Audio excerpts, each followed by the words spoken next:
नमस्कार दोस्तों, आज हम बात करने वाले हैं एक ऐसी कहानी की जिसे सिर्फ देखा नहीं महसूस किया जाता है। एक कहानी जो वीरता, विश्वासघात, प्रेम और न्याय के बेहतरीन संगम से बनी है। यह है बाहुबली द एपिक, जिसे लोग बाहुबली 3 का नाम से भी जानते हैं। यह फिल्म एक नए रूप में आई है जिसमें बाहुबली द बिगिनिंग और बाहुबली 2 द कंक्लूजन दोनों को एक ही कहानी में जोड़ा गया है। इस वर्जन में कहानी और भी ज़्यादा टाइट, इमोशनल और इम्पैक्टफुल बनाई गई है।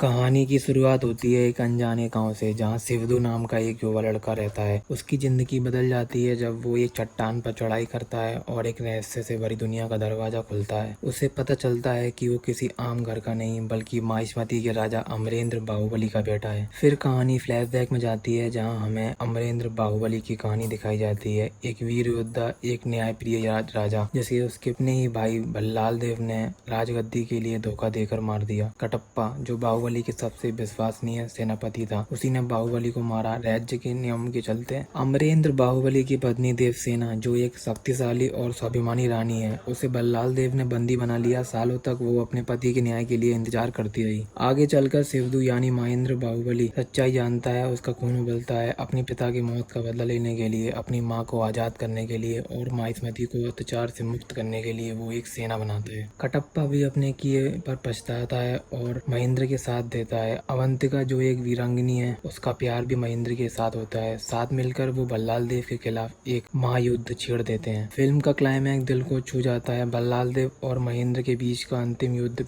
माहिष्मती के गांव के साथ और एक न्याय की जीत, सब कुछ इतना भावी और इमोशनल है कि आंखों में आंसू आ जाते हैं। अंत में महेंद्र बाहुबली माहिष्मती का राजा बनता है, लेकिन वो घमंड नहीं, सेवा का मार्ग चुनता है। उसके शब्द होते हैं, जिसने जन्म दिया उस माँ का कर चुकाना है, जिस धरती ने पाला उस धरती का फर्ज निभाना है।